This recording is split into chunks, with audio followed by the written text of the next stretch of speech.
ठीक, chapter name is amalgamation, absorption और external reconstruction. Chapter एक ही है लेकिन सीखने के लिए टॉपिक कितने हैं? ठीक है। पेपर में बच्चों को डिफिकल्ट अगर कुछ लगता है दैट इज अमालगमेशन। डिफिकल्ट इसके लिए लगता है बिकॉज उसमें जो कैलकुलेशंस है उसकी प्रैक्टिस अगर आप नहीं करोगे तो आप गारंटी भूल जाओगे। लेकिन अगर आप प्रैक्टिस कर लो, जैसे कि आज का भी आपका पेपर कब है? 5 तारीख को। मैं बोल रहा हूँ आज हम लोग सिर्फ अमालगमेशन पे फोकस करें। किस पे फोकस करेंगे? टॉपिक कितने हैं मुझे बताएगा कोई? 3, अमालगमेशन, एब्जॉर्प्शन, एक्सटर्नल। तीनों में जर्नल एंट्रीज बनती है, तीनों में लेजर्स बनते हैं, तीनों में बैलेंस शीट बनती है। तो फर्क क्या है सर? थोड़े बहुत एडजस्टमेंट है। किसका? तो अगर आपको पता चल जाए कि अमालगमेशन की लिमिट कितनी है, उसमें कितनी एंट्रीज पास होती है, तो आप उसके बियॉन्ड सोचोगे ही। तो मैं आपको सिर्फ आज का सिखाने वाला हूँ अमालगमेशन। लेकिन जब अमालगमेशन सीखेंगे तो पूरा डिटेल में सीखेंगे फ्रॉम बिगिनिंग टिल एंड। ठीक है, तो आज थोड़ा टाइम ज़्यादा लगेगा, तो आप बैठना फोकस के साथ। लाइट बंद करना है। ये वाली कौन सी वाली? अभी दिख रहा है आपको? ओके, तो अमालगमेशन की पहले मीनिंग की बात करते हैं। What do you mean by amalgamation? Sir amalgamation का मतलब होता है when 2 or more company merge together, when 2 or more company merge together and form a new company is called amalgamation. एक बार मेरे साथ बोलेंगे, अमालगमेशन का मीनिंग क्या है? when 2 or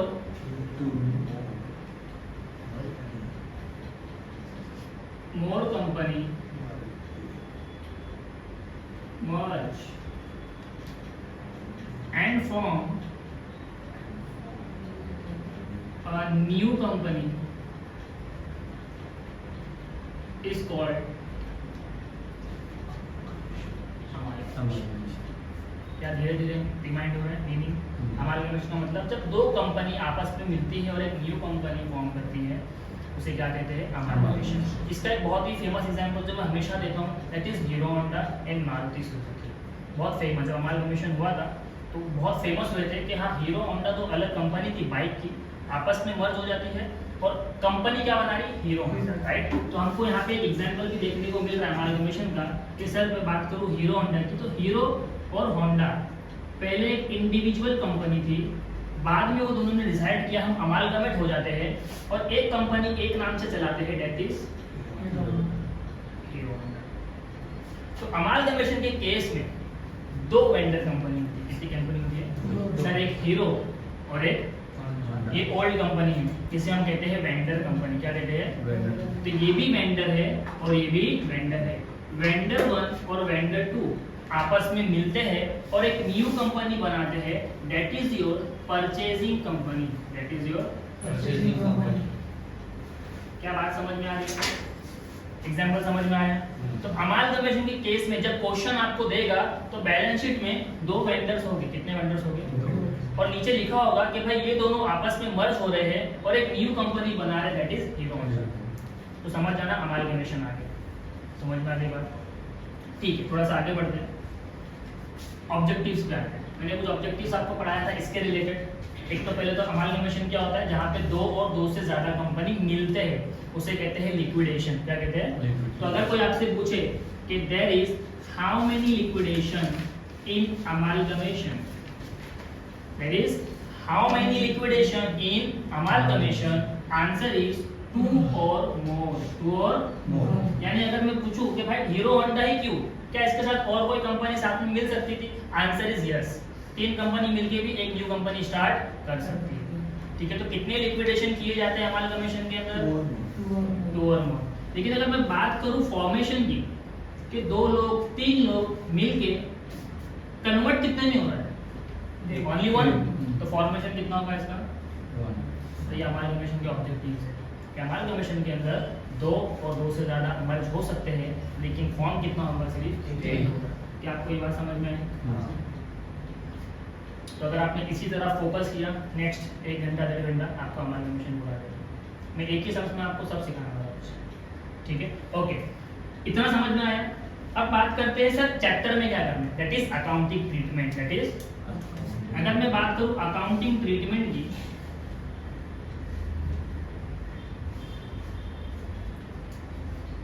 आवेश अगर जरूरत पड़े तो जूम कर लेते हैं। दिख रहा है।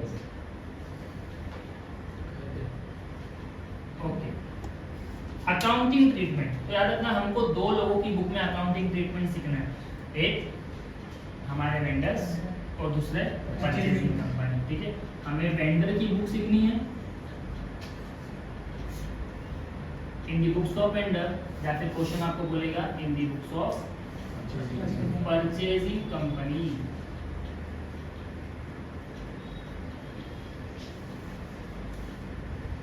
अब क्वेश्चन ये है कि वेंडर की बुक में और पीसी की बुक में हमको क्या पढ़ाना है। तो वेंडर की बुक में रखना आपको दो चीजें पूछते हैं, एक जर्नल एंट्री, क्या पूछते हैं जर्नल एंट्री, और दूसरा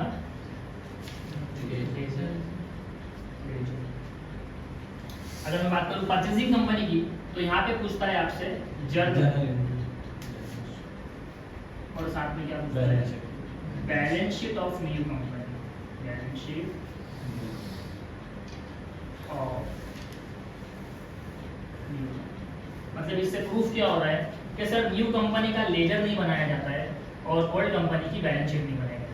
आपको मैथड कॉलम में या ट्रू कॉलम में पूछ सकते हैं, तो आपको ध्यान होना चाहिए कि ओल्ड कंपनी यानी vendor company can not prepare it's balance sheet, क्योंकि वाइंडिंग अप हो रही है ना, उसकी बैलेंस शीट तो खत्म करना है, हमको बनाना किसकी है, याद रहेगा। तो वेंडर की बुक से दो सवाल पूछे जाएंगे, या तो जर्नल या तो, और परचेसिंग की बुक से या तो जर्नल या तो। ठीक, अब डिफरेंस क्या है सर? भाई वेंडर की जनरल एंट्री अलग होती है, परचेजर की जनरल एंट्री अलग होती है, इसका लेजर बनाने का तरीका अलग है, इसका बैलेंस शीट बनाने का तरीका, लेकिन दोनों में एक चीज common, that is calculation of purchase consideration. That is, तो अगर मैं बात करूं दोनों की बुक, चाहे वो अमालगमेशन हो, एब्जॉर्प्शन हो, या कोई वेंडर कुछ भी हो, हमको यहाँ पे कैलकुलेशन ध्यान में रखना है जो बहुत इंपॉर्टेंट है, that is purchase consideration.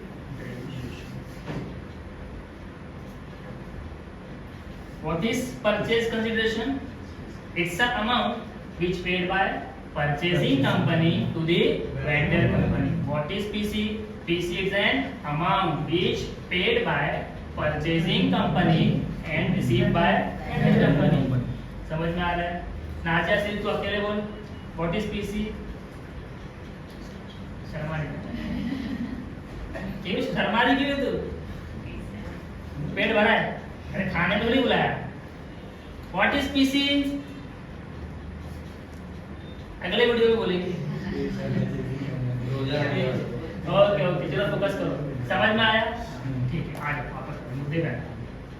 Purchase consideration, ठीक है। There are three methods to calculate purchase consideration. There are three methods to calculate purchase consideration. Number one is a lump sum method. Number one is a lump sum.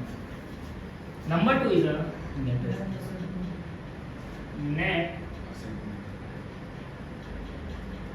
asset method. And number three is a net payment method. तीन तरीके। तो first वाला जरूरत है calculate करने की। Lump sum का मतलब ही होता है सर, आपको क्वेश्चन दे देगा कि भाई परचेजिंग कंपनी हीरो को और होंडा को इतना इतना पैसा देगी, इट इज लमसम, दे दिया उसने। तो हमें सिर्फ क्या करना है, उसकी जर्नल एंट्री पास करनी है, कोई कैलकुलेशन नहीं करना, मतलब यहाँ पे गिवन होगा, क्या होगा।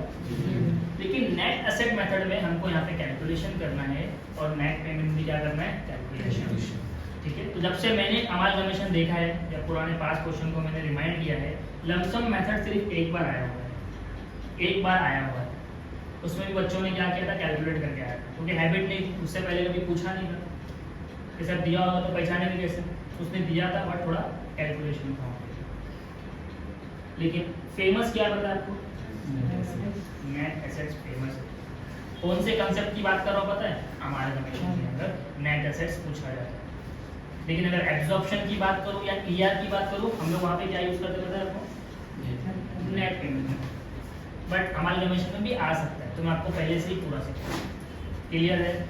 तो आपको इंपॉर्टेंट ये नहीं है कि सर जनरल एंट्री याद करना है, ये तो आपको याद ही करना है, उसमें कोई चेंजेस नहीं होगा। चेंजेस किधर होगा, देने का तरीका बदल जा रहा है, कभी लमसम बोल रहा है, कभी नेट एसेट बोल रहा है, कभी नेट पेमेंट बोल रहा है। तो वो तरीका कैच करना है आपको कि नेट पेमेंट से जाना है या नेट एसेट से। तो कैलकुलेशन आपके हाथ में है, कर लेंगे। ठीक, अगर मैं बात करूं कैलकुलेशन की तो फॉर्मेट देख लो थोड़ा सा, ये सब दिख रहा है आवेश। सबसे पहले अगर मैं बात करूं नेट एसेट्स मेथड, NAN, समझ में आ रहा है? Net assets method. अगर इस मेथड से आप पीसी कैलकुलेट करना चाहोगे तो सबसे पहले आपको क्या करना है, ऑल एसेट्स लेना है। कितने एसेट्स लेना है? All assets. कौन से वाले पता है? Taken over. कौन से लेना है? यानी हीरो होंडा जितने भी हीरो के और होंडा के एसेट्स को लेगा वो सारे लिख दो, उसमें से माइनस कर दो ऑल लायबिलिटीज टेकन ओवर। यानी अगर कंपनी एसेट्स खरीद रही है तो ऑब्वियसली वो लायबिलिटी को भी टेकन ओवर करेगी। जो भी कैलकुलेशन होगा माइनस करो, तो यहाँ पे आपको जो आंसर आया है that is your purchase consideration. यानी नेट एसेट मेथड में कैलकुलेशन क्या होता है, assets taken over minus liability taken over. तो यहाँ पे अगर वर्ड टेकन ओवर है ना, तो यहाँ पे जो वैल्यू लोगे आप लोग, जितनी भी वैल्यू लोगे that is agreed value, that is agreed value. हाँ, मतलब बैलेंस शीट की वैल्यू नहीं लेना है, नीचे एडजस्टमेंट बोलेगा भाई ये एसेट्स को मैंने लेके जा रहा हूँ, इतने में लेके जा रहा हूँ। बैलेंस शीट में जो वैल्यू होता है दैट इज बुक वैल्यू। हमें पीसी किस पे बनाना होता है, एग्रीड वैल्यू। याद रखना, थोड़ा सा आगे बढ़ते हैं। ये समझ में आ गया?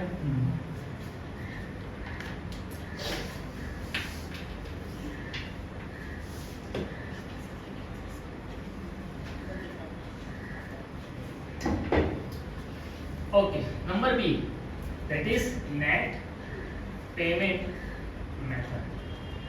नेट पेमेंट मेथड क्या होता है, थोड़ा सा अपोजिट होता है। यहाँ पे आपको दे दिया जाता है कितना पेमेंट करना है, मतलब कि आपको बोलेगा भाई कंपनी के ओनर कौन है, इक्विटी प्रेफरेंस, ये दो को पेमेंट करो कंपनी में, ये पैसा लेके घर पे चले जाए।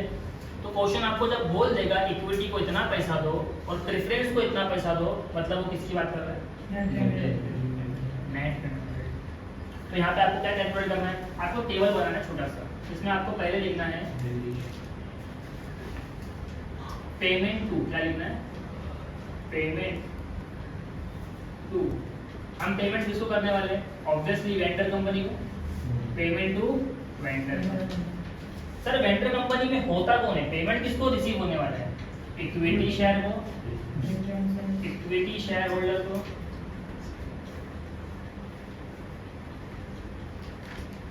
या फिर प्रेफरेंस शेयर होल्डर, इनको पेमेंट रिसीव होगा। तो हम इनको जितना भी पेमेंट लिखेंगे उसके बाजू में कॉलम बना के रख देंगे, सर इसको इतना पेमेंट दिया, इसको इतना पेमेंट। लेकिन वेरी नाइस, उसी के बाजू में आपको दिखाना है जो पेमेंट दिया है that is what mode will be paid, mode of payment.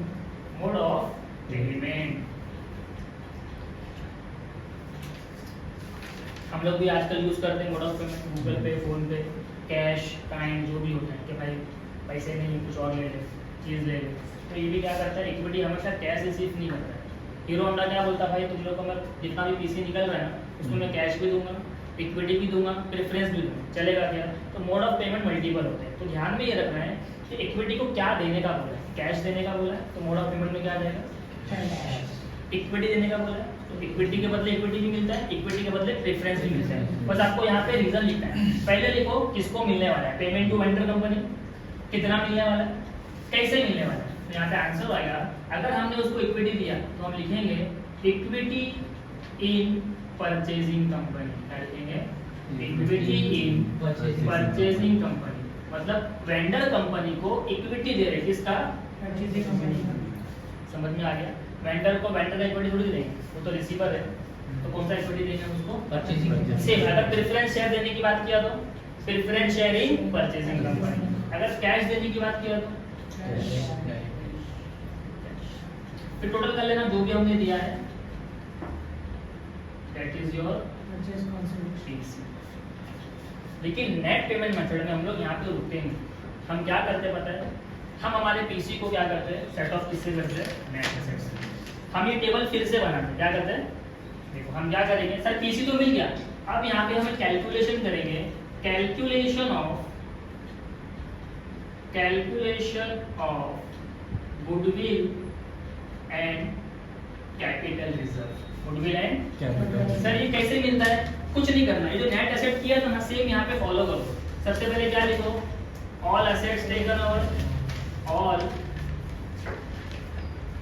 Assets taken over, उसमें से माइनस कर दो ऑल लायबिलिटी टेकन ओवर, यहाँ पे आपको अमाउंट मिल गया, माइनस किया,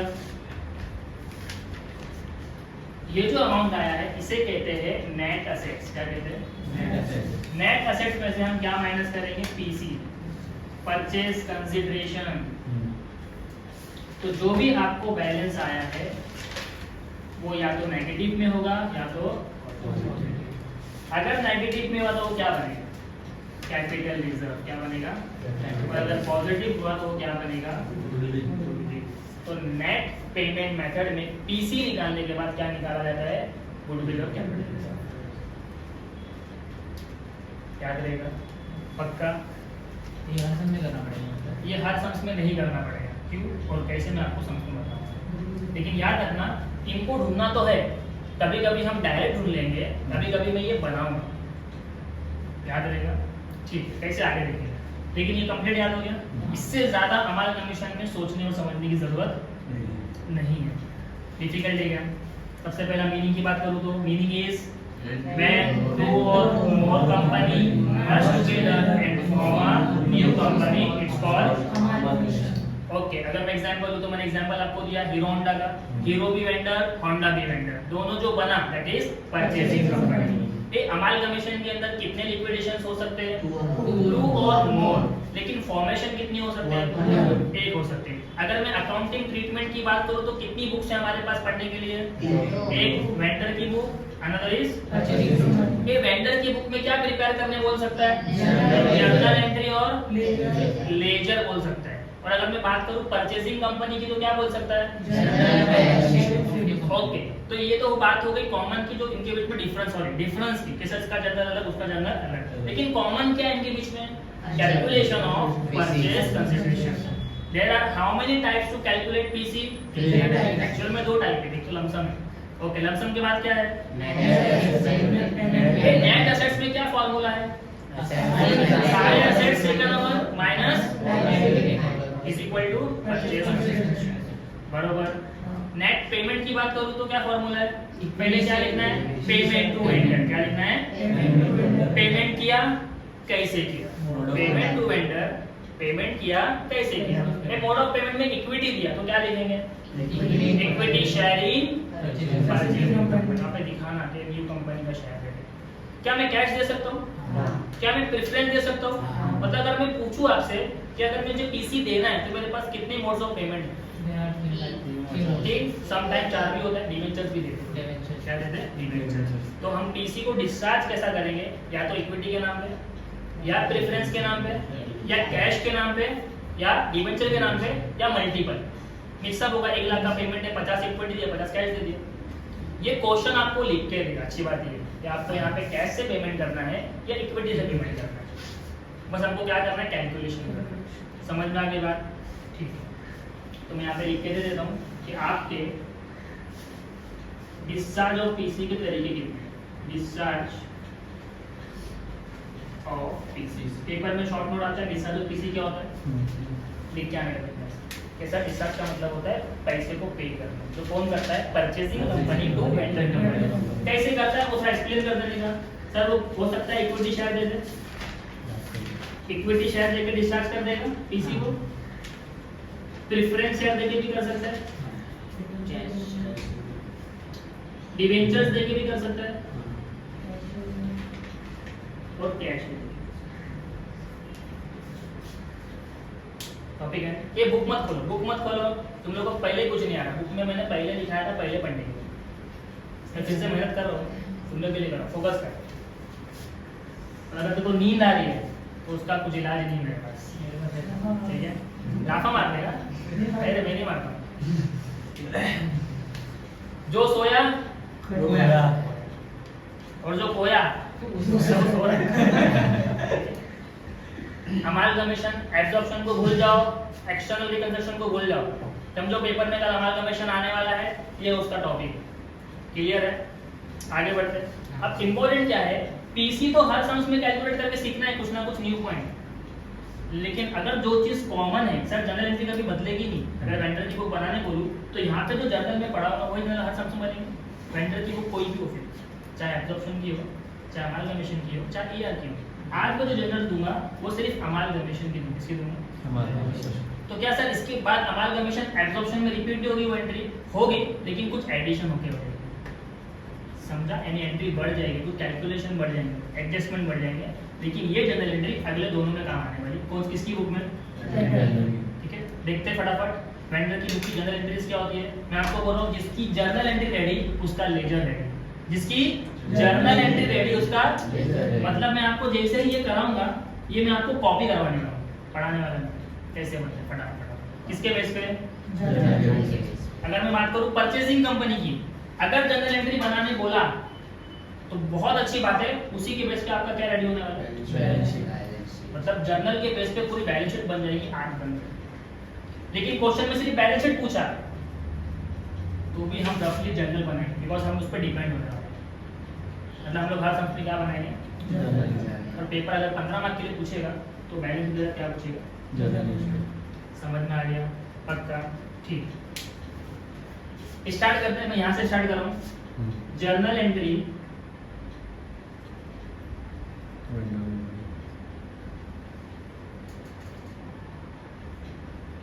इन द बुक्स ऑफ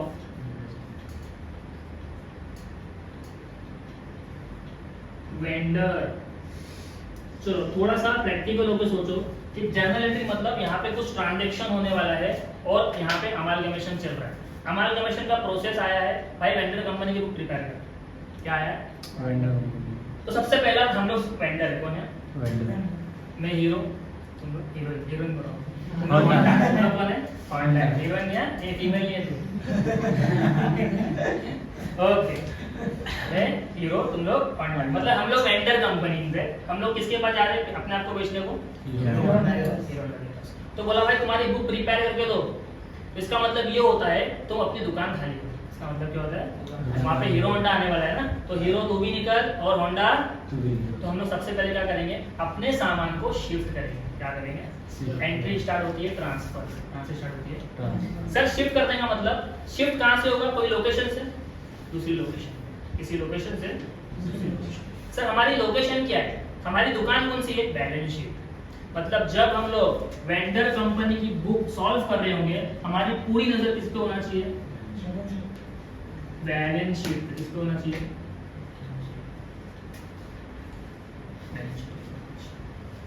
तो क्या होगा सर, बैलेंस शीट से आइटम निकल के कहाँ जाएंगे? अपने अपने लेजर में। कहाँ जाएंगे? बैलेंस शीट से आइटम निकल के कहाँ जाएंगे? ये हमारी पुरानी दुकान, इसमें सारे एसेट्स लायबिलिटी पड़े हुए हैं, और ये हमारी न्यू दुकान है लेजर्स। तो यहाँ से यहाँ तक जाएगा तो एंट्री बन जाती है, ट्रांजैक्शन 1। समझा? सबसे पहली एंट्री बैलेंस शीट के अंदर जितने भी एसेट्स हैं हम उनको ट्रांसफर करेंगे रियलाइजेशन अकाउंट में। क्या ट्रांसफर करेंगे? तो जब बैलेंस शीट से लेजर यानी एसेट्स ट्रांसफर हो गए कहाँ पे? रियलाइजेशन अकाउंट में। वहाँ पे एक एंट्री बन जाती है, that is asset transfer to realisation account. That is assets transfer to realisation account. तो एंट्री क्या बनेगी? सर सारे एसेट्स कहाँ जाएंगे? रियलाइजेशन अकाउंट के डेबिट में। तो एंट्री बनेगी realisation account debit to realisation account debit to all assets account. Very important कि जब हम वेंडर की बुक बनाते हैं तो यहाँ पे जो भी कैलकुलेशन होता है दैट इज बुक वैल्यू। किस पे होता है? Book value. मतलब वेंडर को अपनी बुक में एग्रीड वैल्यू रिकॉर्ड करने की जरूरत नहीं। वो अपनी बुक में क्या रिकॉर्ड करता है? Book value. कि मेरा एसेट इतने का, मेरी लायबिलिटी इतनी की, वो रिकॉर्ड करता है। तो यहाँ पे जितने भी एसेट लिखेंगे कहाँ से? बैलेंस शीट से लिख रहे हैं, तो बैलेंस शीट में जो वैल्यू वही लिख देना है। पहली एंट्री कौन सी है? Asset transfer to realisation account. ये पहली एंट्री समझिए क्या? अमालगमेशन स्टार्ट हुआ, पहली एंट्री ये पास करने। सेकंड एंट्री, सर अगर एसेट ट्रांसफर हुए तो बैलेंस शीट के अंदर लायबिलिटी भी तो है, तो सेकंड इसको ट्रांसफर करेंगे लायबिलिटीज को, तो एंट्री क्या होगी, क्या इसका अपोजिट बोल सकता हूं मैं, एंट्री क्या बनेगी बोलो, liabilities account debit to realisation account.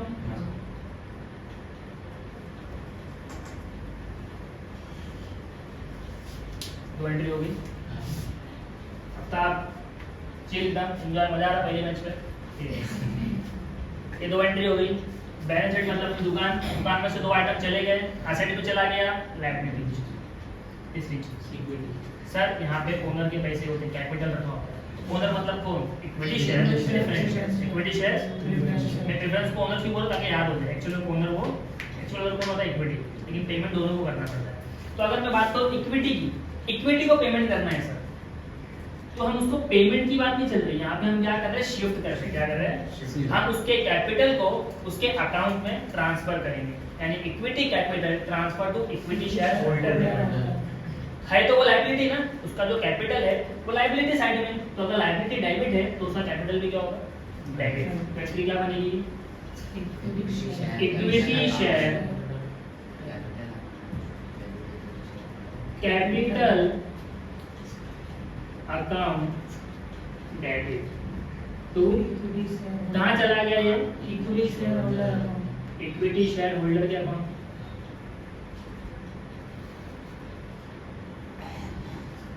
कितनी एंट्रीज हो गई, 3 एंट्री। ये एंट्री मैं जिस सीक्वेंस में लिखा रहा हूँ यही आपके सम को करने के स्टेप्स भी हैं। हम लोग कभी भी डायरेक्ट इक्विटी को सॉल्व, हमेशा पहले एसेट ट्रांसफर करेंगे, फिर लायबिलिटी, फिर इक्विटी, इससे मालूम पड़ेगा दुकान में कितने आइटम्स हैं। अच्छा इसके बाद हम किसको करेंगे, प्रेफरेंस। एंट्री बोलो फटाफट,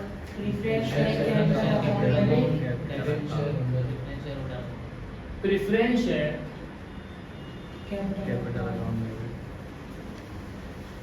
capital account debit to preference share holder. 4 entry हो गई। ये दुकान के अंदर और कुछ बचा क्या, सर इस बैलेंस शीट में रिजर्व्स भी होते हैं, प्रॉफिट्स भी होते हैं, लॉस भी होते हैं। तो प्रॉफिट और लॉस डिफरेंट है, तो हम लोग प्रॉफिट की एंट्री अलग पास करेंगे और लॉस की एंट्री ठीक है। चलो पहले हम लोग प्रॉफिट की बात करते हैं।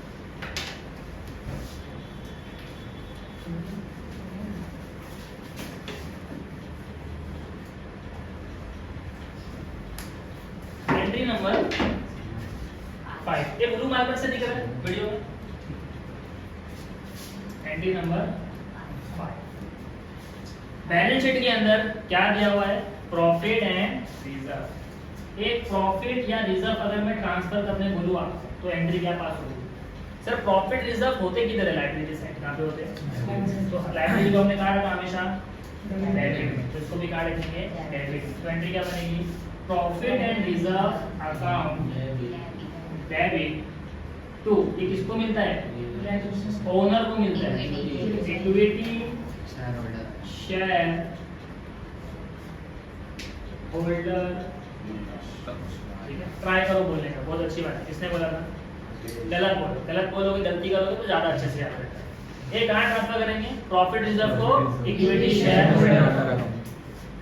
क्लियर है। अच्छा अगर बैलेंस शीट के अंदर लॉस होगा तो क्या एंट्री पास होगी, इक्विटी शेयर लॉस की एंट्री होगी, सर इक्विटी डेबिट हो जाएगा, यानी equity share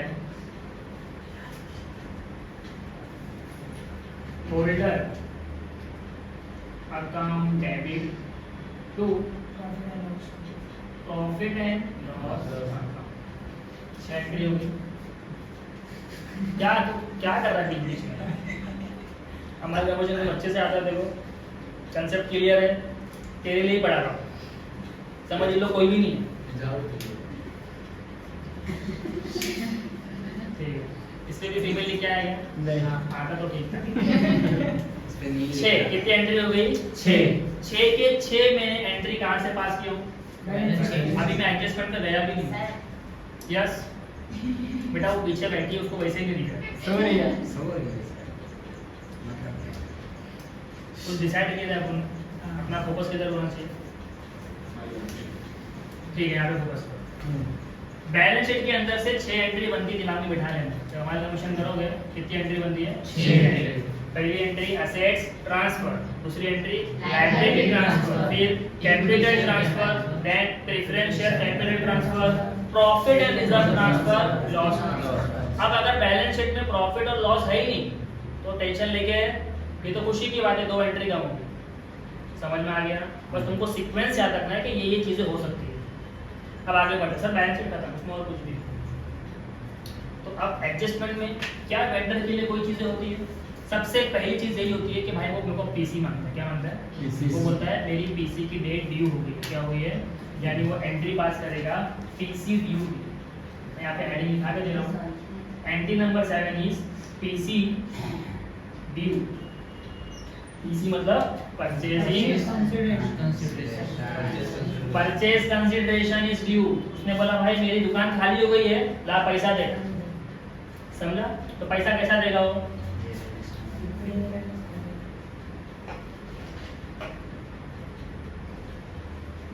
purchasing company account debit to. ये जो पैसा हमारे लिए इनकम है, हम इसको कहाँ क्रेडिट करते हैं? Realisation account. एपीसी ड्यू की एंट्री क्या है? Purchasing company account debit to realisation account. समझ में आ गया? जिसके लिए इनकम को क्रेडिट, जिसके लिए एक्सपेंस हो डेबिट। पक्का समझ में आ रहा है? सर पीसी ड्यू का मतलब क्या? पैसा मिला? पैसा अभी नहीं मिला, अभी हमको पैसा रिसीव होगा। तो फॉरन पीसी ड्यू के बाद आपको कौन सी एंट्री पास करनी है? पीसी रिसीव की। तो जब पैसा मिलता है या कोई भी चीज मिलती है, अकाउंट्स का रूल है इट ऑलवेज बी डेबिट। तो मैंने बोला पीसी रिसीव हो रहा है, तो पीसी कैश में भी हो सकता है, इक्विटी में भी हो सकता है, प्रेफरेंस में भी हो सकता है, या डिवेंचर्स में भी हो सकता है। लेकिन देगा कौन? Purchasing company. तो जो कुछ भी मिलेगा डेबिट। तो मैं आपको चारों के कंट्रीब्यूशन एंट्री बना के दिखा रहा हूँ। इक्विटी मिला तो equity account debit, equity share पूरा लिखना है आपको इस तरह, इन परचेजिंग कंपनी डेबिट। अगर उसने बोला प्रेफरेंस दूंगा तो preference share in purchasing company debit,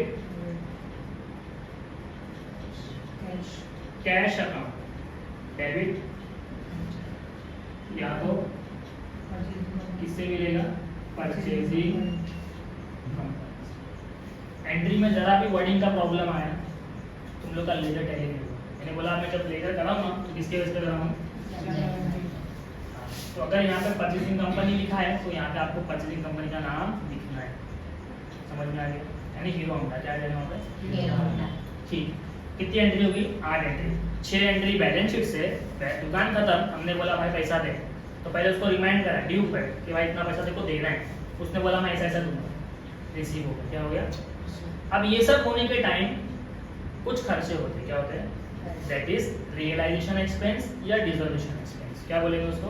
realisation expense या। इसके अंदर 3 केस है। कितने केस है?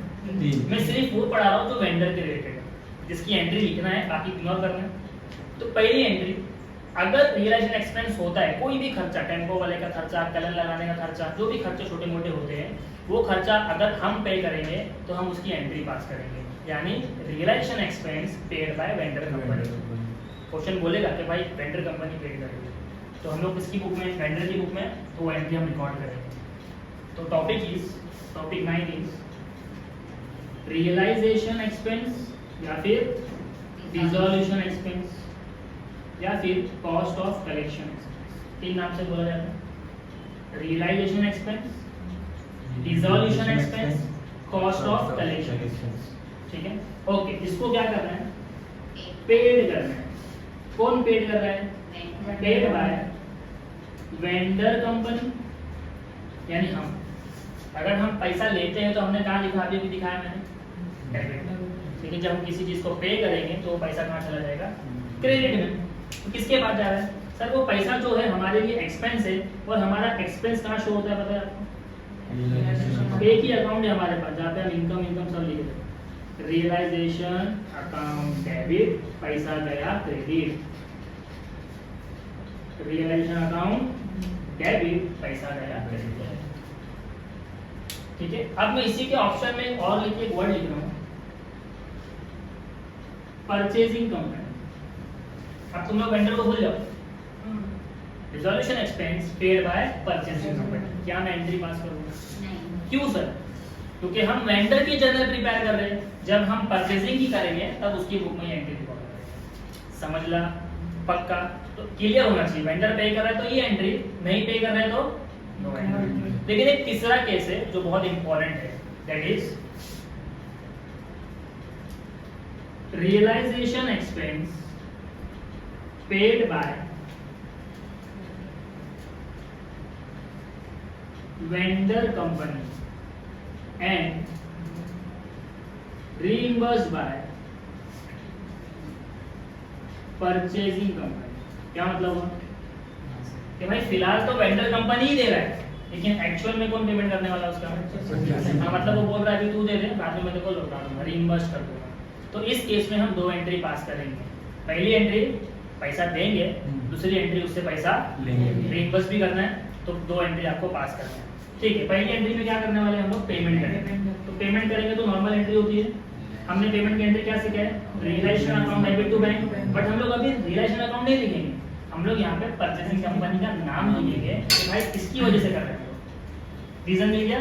तो एंट्री क्या बनेगी? Purchasing company account debit to पैसा गया हमारे पास से।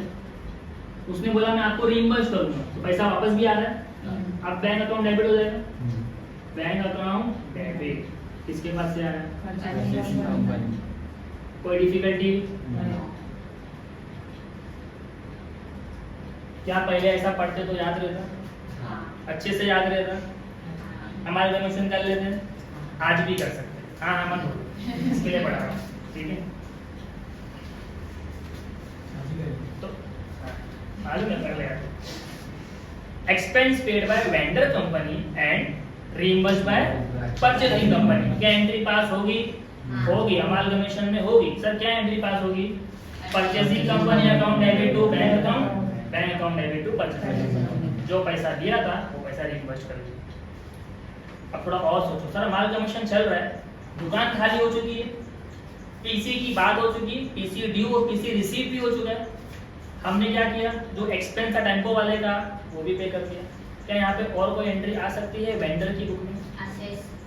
सर आ सकती है, हो सकता है। आपने जो पीसी में लिखा है all assets taken over, sir उसने फर्नीचर लेकर ही नहीं किया, तो वो टेकन ओवर हुआ क्या? तो किसके पास है अभी? वेंडर के पास। किसके पास है? वेंडर ने बोला मैं उसको बेच रहा हूँ, सोल्ड करो। क्या हो रहा है?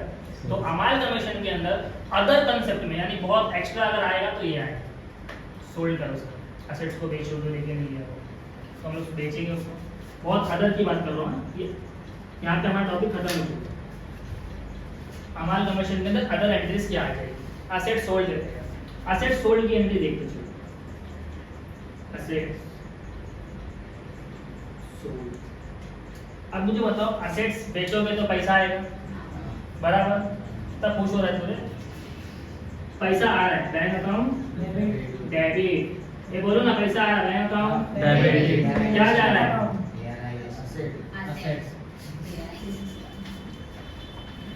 ठीक है, पैसा आया डेबिट और हमारे पास से क्या गया? चला गया असेट्स। सेकंड, तुम लोग यहाँ पे अल्टरनेट रिलेशन अकाउंट लिख सकते हो, बट असेट्स का नाम लिखा। ओके, अब अदर में और क्या आ सकता है पता है आपको? सर पीसी के अंदर बोला गया था all liability taken over by new company, लेकिन उसने बोला मैं बैंक ओवरड्राफ्ट लेके नहीं जाऊंगा, तुम्हारा क्रेडिटर लेके जाऊंगा, बिल्स पेबल लेके जाऊंगा। यहाँ पे लिखा जो लेके नहीं गया उसका क्या? वो हम पेड करेंगे, वेंडर कंपनी पेड करेगी। तो एंट्री क्या बनेगी? पैसा आया तो डेबिट, पेड किया तो क्रेडिट। ठीक है, तो आप क्या लिखोगे? लायबिलिटी अकाउंट, जो भी लायबिलिटी को पे कर रहे हो, या फिर रियलाइजेशन अकाउंट भी लिख सकते हो टू। तो आपकी बुक के अंदर असेट्स की जगह पे क्या लिखा होगा? शायद से रियलाइजेशन अकाउंट है, तो हम लोग बाद में देखेंगे। समझा? पक्का? ये अदर वाली एंट्री, अमालगमेशन में सर कितना एक्स्ट्रा आ सकता है? ये आ सकता है, असेट्स को बेचो कितनी एंट्री होगी 10 11 12 बस। इसके अलावा एक लास्ट एंट्री बारे जो हमारे कमीशन का एंड है, लेकिन वो भी कंपलसरी। देखो मैंने आपको यहाँ पे कुछ पढ़ाया, कैलकुलेशन ऑफ गुडविल है, कैपिटल रिजर्व इसे कहते हैं सेट ऑफ कर। सेट ऑफ कभी कभी कैपिटल रिजर्व गुडविल आ जाता है, मैंने बोला ना कभी पॉजिटिव में आता है कभी नेगेटिव में आता है। तो वो जो पॉजिटिव नेगेटिव की एंट्री है वो आपस में क्या होती है, सेट ऑफ होती है। सेट ऑफ गुडविल और सीआर आपस में क्या होते हैं, सेट ऑफ होते हैं। अगर डिफरेंस आया तो वरना एंट्री पास, तो वो सेट ऑफ की एंट्री सीख लो, आपका कंसेप्ट क्लियर हो जाएगा। नंबर 3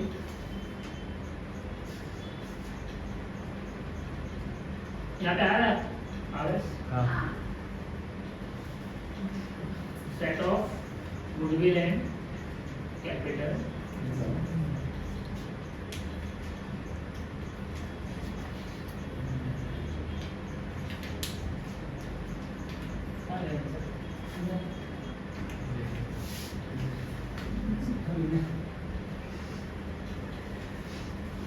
ये यार हाँ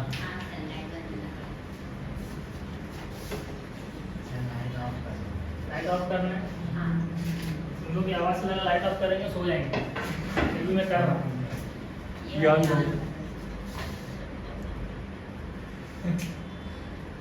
सही ठीक है, मैं इसको एंट्री नंबर 11 बोलूँगा, इसको entry number 12, entry number 30। Setup वाली एंट्री को मैं थोड़ी पर जा रहा हूँ, बिकॉज वो वेंडर कंपनी की एंट्री है, किसी कंपनी की परचेसिंग। जब सेटअप होता है तो परचेसिंग कंपनी सेटअप करता है, वेंडर कंपनी सेटअप एंट्री लिखेंगे, लेकिन किसकी बुक में, परचेसिंग कंपनी। तो यहाँ पे हमारा क्या एंड हो गया, सिर्फ ये एडजस्टमेंट अभी कंप्लीट हुए हैं, क्लोजिंग अभी बाकी है।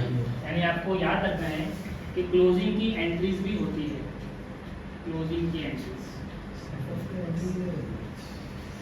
सर क्लोजिंग मतलब क्या होता है, मैंने बोला चलो रिलेटेड अकाउंट टैली कर, कौन सा अकाउंट टैली करेंगे, रियलाइजेशन। डेबिट में बैलेंस आता है कभी कभी क्रेडिट में।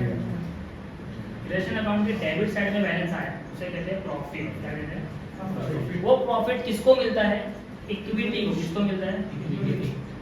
तो क्या आपको एंट्री दिख रही है, realisation account debit to equity share holder account. क्या एंट्री प्रॉफिट की, realisation account debit to equity share holder account.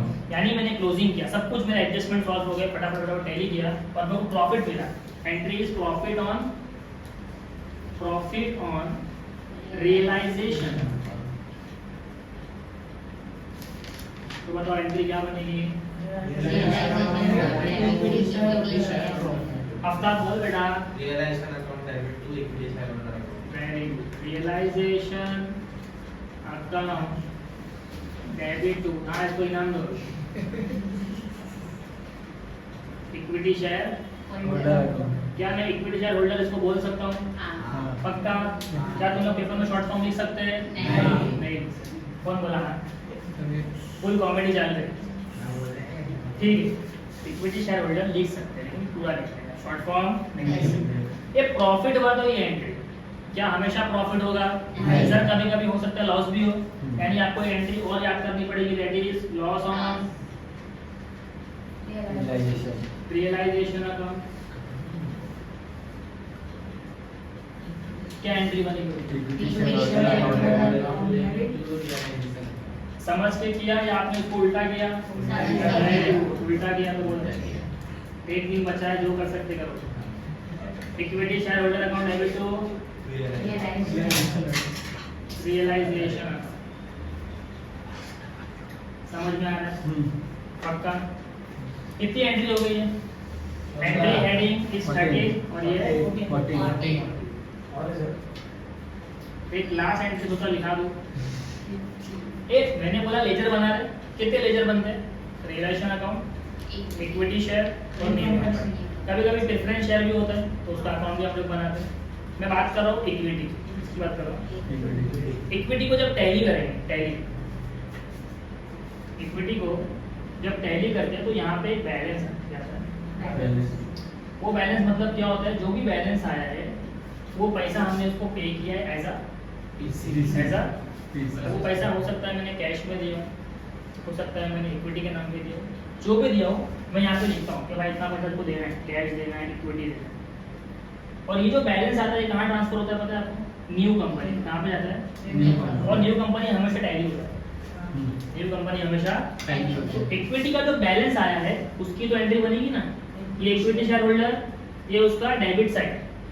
Suppose करो मैंने उसको इक्विटी दिया, क्या दिया? तो यहाँ पे मैंने लिखा equity share in purchasing company, equity share in purchasing. तो एंट्री क्या बनेगी? Equity share holder account debit to equity share in PC यानी परचेजिंग कंपनी। जिस मोमेंट यहाँ पे आपने लिखा परचेजिंग कंपनी, मतलब इसका सेकंड इफेक्ट जाएगा परचेजिंग कंपनी। समझ ला? पक्का? तो ये क्लोजिंग की एंट्री, किसकी एंट्री है? अगर आप इसको याद नहीं भी करोगे तो ऑटोमेटिक आप पेपर में बना सकते हो, लेजर बना के। ठीक है, तो एंट्री क्या बनेगी इक्विटी क्लोज करने की? Equity share holder account debit to equity share in purchasing company.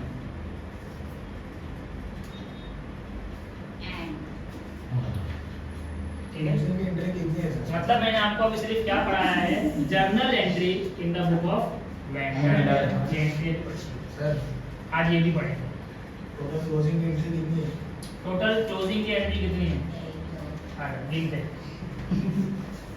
एक प्रॉफिट हुआ तो है, लॉस हुआ तो है, कोई एक एंट्री है। उसके बाद तू पेमेंट करेगा किसको? इक्विटी। खत्म हो गई, दो एंट्री बस। समझा? पक्का? अब कुछ बचा है? अब फटाफट एक सम्स करेंगे, लेकिन मैं सोच रहा हूँ एक सम जब करेंगे ना तो उसमें हम लोग इसको भी इंक्लूड करेंगे। यानी आज हम लोग एक ही सम्स में ये भी बनाएंगे, ये भी बनाएंगे, ये भी बनाएंगे और ये भी। और हमारे कमीशन को वाइंडिंग अप करेंगे, जैसा हीरो और होंडा वाइंडिंग अप कुछ। ठीक है, पक्का है? रफ करूँ इसको? पक्का? ये वीडियो में ये आ जाएगा तो फोटो वगैरह मत लो, तुम लोग को चाहिए तो सेम चीज़ वापस रिपीट कर लेना। चल ले लेना,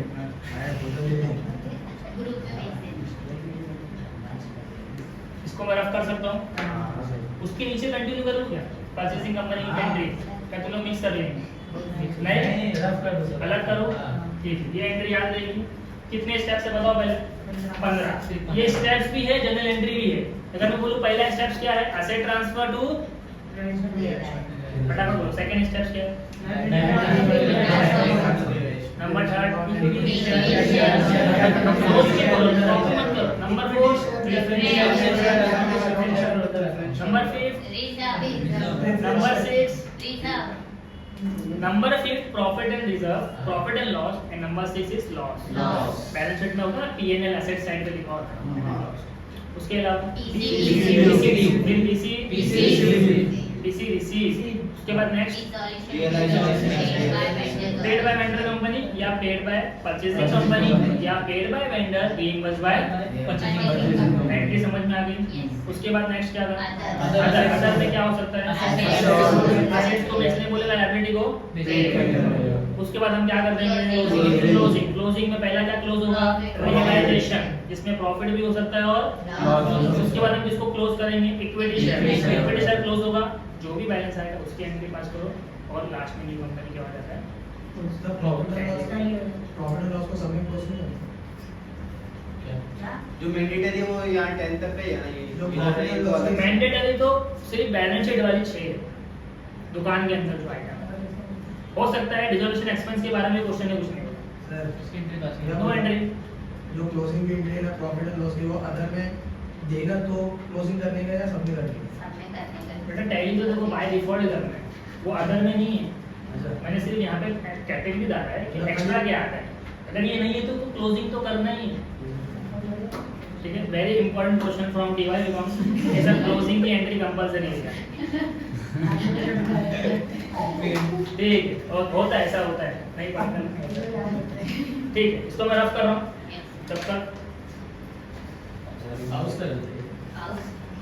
लॉजिक पे आ जाते हैं वापस से। हम लोग अमालगमेट हो रहे हैं हीरो और होंडा, जिसके बारे में हम पढ़ चुके हैं थोड़ी देर पहले। हीरो क्या करता है, होंडा क्या करता है। अब हीरो होंडा जो बन रही है उसकी बुक में पहली एंट्री क्या पास होगी और आखिरी एंट्री क्या पास होगी? सबसे ज्यादा इंपॉर्टेंट है कि सर वो कर रहा है एक्चुअल में, वो क्या कर रहा है, वो बिजनेस परचेज कर रहा है। क्या कर रहा है? बिजनेस तो हीरो होंडा पहली एंट्री किसकी पास करता है?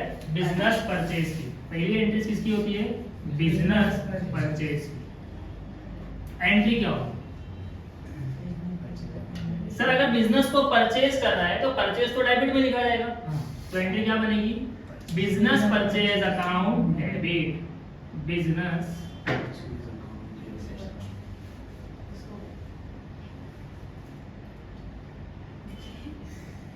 Purchase account debit. Sir, please Two. hold the line. Business purchase किससे कर रहा है वो? बिजनेस परचेज किससे कर रहा है? वेंडर कंपनी से। बट हम लोग उसको सिर्फ वेंडर कंपनी बोले तो गलत होगा। Liquidator. That is liquidator of vendor company. तो यहाँ पे क्या लिखना है? Liquidator, liquidator of vendor company. क्या पहली एंट्री क्लियर है in the books of purchasing company? Yes. अब परचेजिंग कंपनी एब्जॉर्प्शन में भी होती है, ईआर में भी होती है। Entry same. क्या एंट्री है? Business purchase account debit to liquidator of vendor company. बस अमालगमेशन में वेंडर दो है, तो ये एंट्री दो बार पास होगी। Business purchase account debit to liquidator of Honda, business purchase account debit to Hero. समझ? एंट्री डबल हो जाएगी बट करने का तरीका सेम, एंट्री सेम रहेगी। थोड़ा लॉजिक आगे आ जाओ। इसका बिजनेस परचेज किया मतलब असेट्स और लायबिलिटी को टेकन ओवर किया, तो सेकंड एंट्री में हम लोग दिखाएंगे कितने असेट्स और कितनी लायबिलिटी को इसने टेकन ओवर। उसे कहते हैं all assets and liability taken over.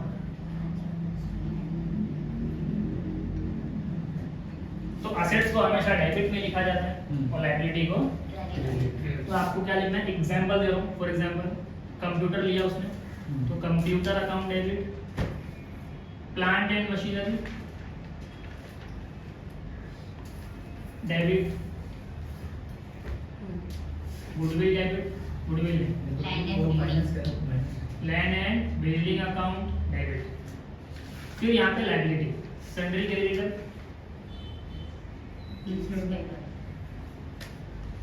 Bills payable Bank overdraft. To business purchase. ठीक है, इतनी लायबिलिटी काफी है। बिजनेस परचेज सब अमाउंट लिखा आपने। अब ये एंट्री में एक इंटरेस्टिंग पॉइंट ये है कि ये एंट्री कभी कभी टैली हो जाती है, कभी कभी टैली नहीं होती। मतलब यहाँ पे जितने अमाउंट है ना, हो सकता है यहाँ पे कुछ बैलेंसिंग फिगर आ जाए, दैट इज योर। हाँ, अगर बिजनेस परचेज की एंट्री पास करोगे और डेबिट साइड पे बैलेंस आएगा तो आपकी गुडविल बन जाएगी, और अगर क्रेडिट साइड पे आया तो बन जाएगा कैपिटल रिजर्व। मैंने आपको बोला थोड़ी देर पहले कि परचेजिंग कंपनी की जिसको जर्नल एंट्री अच्छे से आएगी उसका बैलेंस शीट कभी रॉन्ग नहीं होगा, टैली होगा। रीजन ये है, अगर गुडविल आकर आया है मतलब ये इंटेंजिबल एसेट्स में जाएगा बैलेंस शीट। अगर यहाँ पे कैपिटल रिजर्व आया है मतलब ये रिजर्व एंड सरप्लस में जाने वाला है। मतलब जर्नल एंट्री में सब कुछ है, आपको सिर्फ उठा के सही जगह पे पोस्ट करना है बैलेंस शीट लेवल। क्लियर हो गई बात? तो दो एंट्री समझ में आ गई। सर पहले वो बिजनेस परचेज करेगा, उसके बाद असेट्स और लायबिलिटी को टेक करेगा। डेबिट में बैलेंस आया तो गुडविल, क्रेडिट में बैलेंस आया तो ऑब्जेक्टिव में पूछा जाता है, ध्यान रखो। ठीक है, नंबर 3 इसमें मतलब दोनों वेंडर का अलग अलग लिखना है, एक ही साथ अमाउंट अलग अलग, हर एंट्री अलग अलग पास होगी। यानी ये जो असेट्स लेके जाएगा हीरो का, उसकी एंट्री अलग और होंडा की अलग।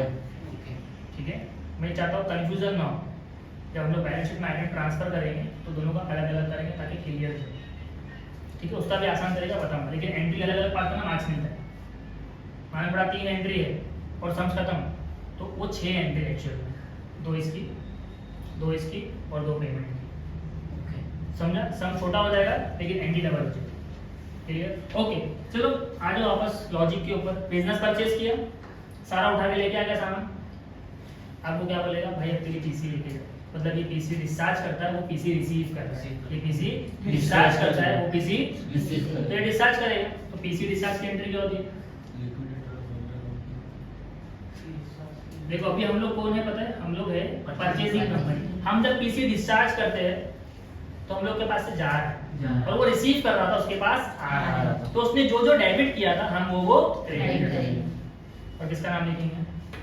Liquidator of vendor company, liquidator of. Vendor. तो एंट्री में लिक्विड डेबिट हो जाएगा, debit the receiver, entry is liquidator of vendor company,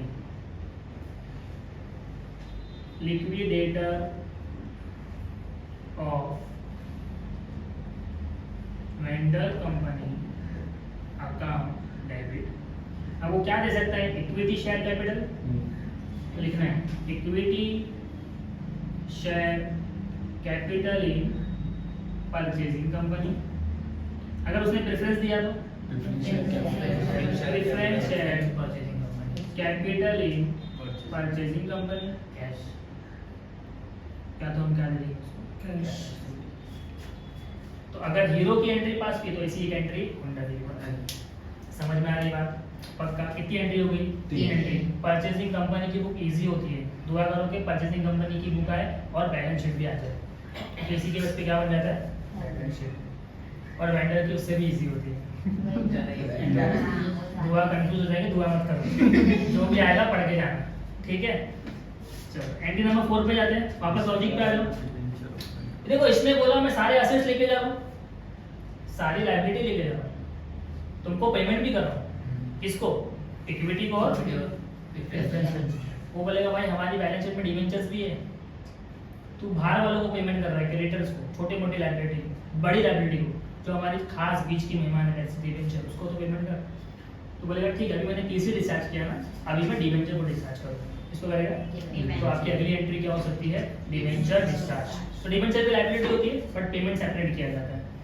तो अगली entry is debenture of vendor company discharge. मैं आपको थोड़ा डिटेल में लिखा रहा ताकि आपको याद रहे। Debenture of vendor company discharge, वो जो बैलेंस शीट में कुछ डिवेंचर पड़े थे उनका पेमेंट भी करना है। तो कैसे करेगा? जो वेंडर कंपनी को पेमेंट मिल रहा है, तो मैंने बोला वेंडर कंपनी को जब पेमेंट मिलता है वो कहाँ लिखते हैं? डेबिट। तो लिक्विडेटर की जगह पे क्या आ जाएंगे? Debenture of vendor company, debenture of vendor company. Entry बनेगी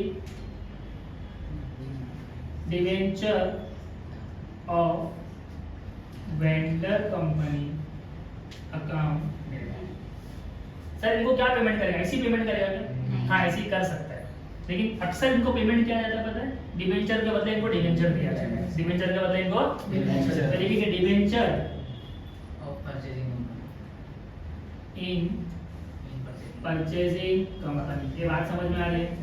कभी कभी इनको हम कैश भी देते हैं, क्योंकि अगर नोटबंदी हुई तो हम कैश देंगे, और अगर नोटबंदी नहीं हुई तो उल्टा बोल रहे हाँ बोले। रोजा अरे वाह। उसका ये आखिरी में इस पे क्लोजअप लेना, वीडियो खत्म है ना, अभी मत एंड में लेना, ठीक है? अब तो फेमस हो जाएगी। कितनी एंट्री हुई? 4 एंट्री। लॉजिक समझ में आया? डिटेल पहली एंट्री किसकी?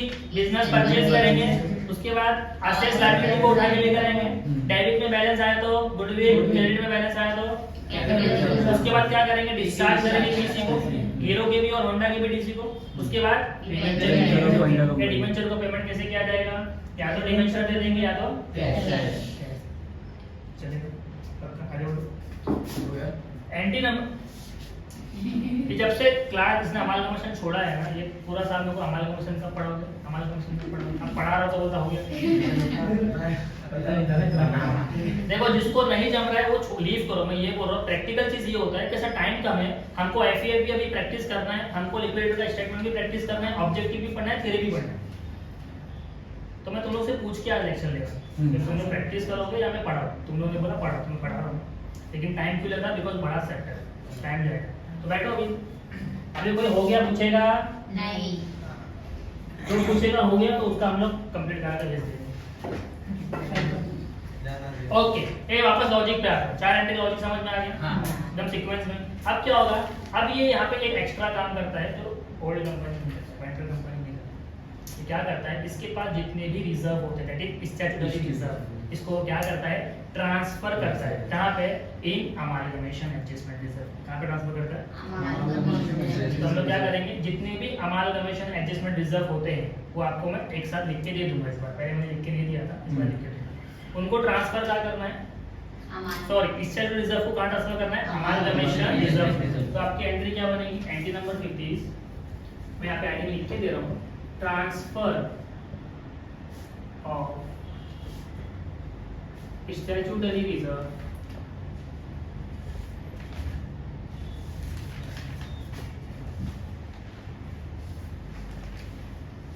टू अमालगमेशन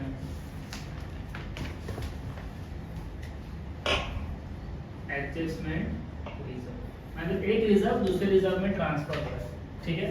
तो एंट्री क्या बनेगी बोलो,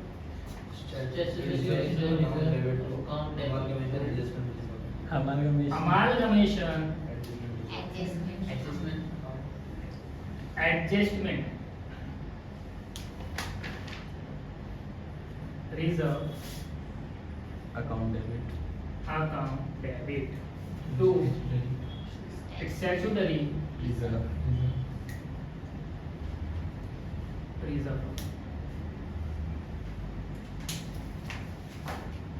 ये समझ में आ रहा है। तो एंट्री क्या है, अमालगमेशन में जब ट्रांसफर करते हैं स्टैट्यूटरी रिजर्व, तो एंट्री क्या बनेगी, amalgamation adjustment reserve account debit to statutory reserve. कितनी एंट्री होगी, 5 एंट्री। ये थोड़ी यूनिक एंट्री है तो याद रखिए आप, किसकी बुक में, परचेजिंग, ठीक है। उसके बाद थोड़ा और लॉजिक लगाते हैं। सर लॉजिक क्या लगाना है, उसने डिसोल्यूशन एक्सपेंस पेड किया था, ये भी पे करता है, dissolution expense paid by purchasing company. अगर ऐसा लिख के आ गया तो इसकी बुक में एंट्री पास करना पड़ेगा, डिसोल्यूशन एक्सपेंस पेड बाय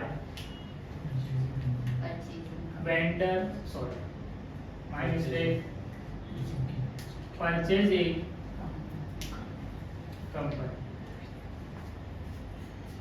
अब ये जब एक्सपेंस को पे करेगा तो ये क्या एंट्री पास करेगा, सर वो क्या पास करता था, तो बोलता था पैसा जा रहा है और कौन से अकाउंट में पैसा लिखना है, रियलाइजेशन अकाउंट। तो एंट्री बनती थी realisation account debit to bank account. लेकिन क्या ये रियलाइजेशन अकाउंट बनाता है, सर ये कोई लेजर नहीं बनाता, ये बनाता है बैलेंस शीट। क्या बनाता है, तो ये अपने एक्सपेंस को गुडविल से सेट ऑफ करता है। कहां से करता है, ये क्या लिखेगा एंट्री में, goodwill account debit to goodwill account debit to bank account.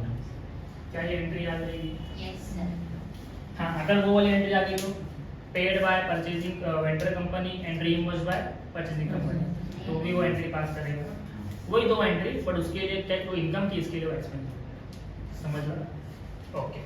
उसके बाद नेक्स्ट एंट्री क्या हो सकती है, 6 एंट्री हो गई। एंट्री नंबर 7, हाँ कोई बोल रहा था, क्या बोल रहा था, शेयर इशू एक्सपेंस। देखा, देख के बोलते लेकिन बोलते बच्चे, शेयर इशू एक्सपेंस। हाँ, जो परचेजिंग कंपनी है ना, ये कभी कभी शेयर इशू करती, क्या करती है, यानी पैसा पब्लिक से कवर करने के लिए। तो अगर उसमें कोई खर्चा आता है ना, शेयर इशू एक्सपेंस, तो आपकी एंट्री भी रहेगी share issue expense account debit to bank, expense account debit to bank account. देखो ये भी एक खर्चा है, ये भी एक खर्चा है। ये कौन सा खर्चा है, डिसोल्यूशन एक्सपेंस, तो कहां से सेट अप होगा, गुडविल से। ये खर्चा किसका है, शेयर इशू, लिख के दिखाएंगे भाई, शेयर इशू का खर्चा, अदर खर्चा है। क्लियर, समझ ला। कितनी एंट्री होगी, 7 एंट्री।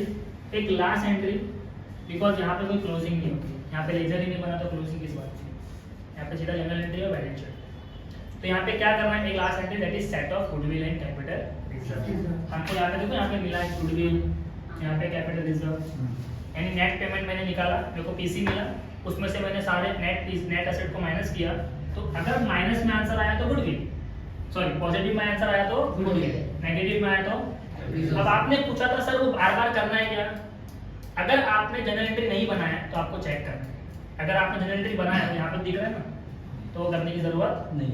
समझा मैंने क्या बोला, हाँ। किसने पूछा था मेरे से सवाल, समीर ने पूछा था। हाँ। तो अगर जनरल एंट्री नहीं है मेरे पास तो मैं बना के चेक करूंगा, वहाँ पे मालूम पड़ेगा पॉजिटिव है या नेगेटिव है।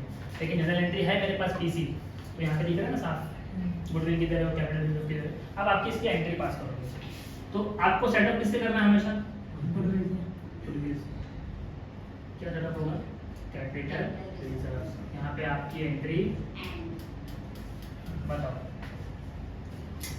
इजी दोनों ही है, बस वेंडर थोड़ा लेंदी हो जाता है, ये थोड़ा शॉर्ट। दुआ करना पड़ेगा इसमें। ठीक है, तो दुआ तो मैं यही कर रहा हूँ कि तुम लोग पढ़ लो पहले, इसके बाद तो जो भी आएगा कर ही लेंगे। ठीक है समीर, तू बुक में मेरे को चेक कर रहा है, रिकरेक्ट कर रहा है, ठीक है सर। कुछ और देख रहा है? ठीक है, क्या हुआ आफ्ताब? मैं सारा फोटो ले ले। फोटो अभी मैं और कराऊंगा यहाँ पे। ठीक है, ये एंट्री समझ में आ गई? जिसकी जर्नल एंट्री रेडी उसका बैलेंस शीट भी हो जाएगा। तो मैंने आपको सिर्फ दो चीज बताया, journal entry in the book of rental company और in the book of. Purchase company। ठीक है, तो थोड़ा सा पॉज लेंगे बीच में, तुम लोग सारी एंट्री को गो थ्रू करो, कोई आपस में बात। नहीं करें। मैं आपको 5 मिनट दे रहा हूँ, अभी टाइम क्या हो रहा है? मेरी घड़ी थोड़ा सा एक्चुअली आउट ऑफ इंडिया 4:40 4:40 हो रहा है। मैं आपको 4:50 तक का टाइम दे रहा हूँ, तब लोग आप लोग क्या करो, गो थ्रू करो, और जो वीडियो में देख रहा है वो भी गो थ्रू करेगा। ठीक है, चलो।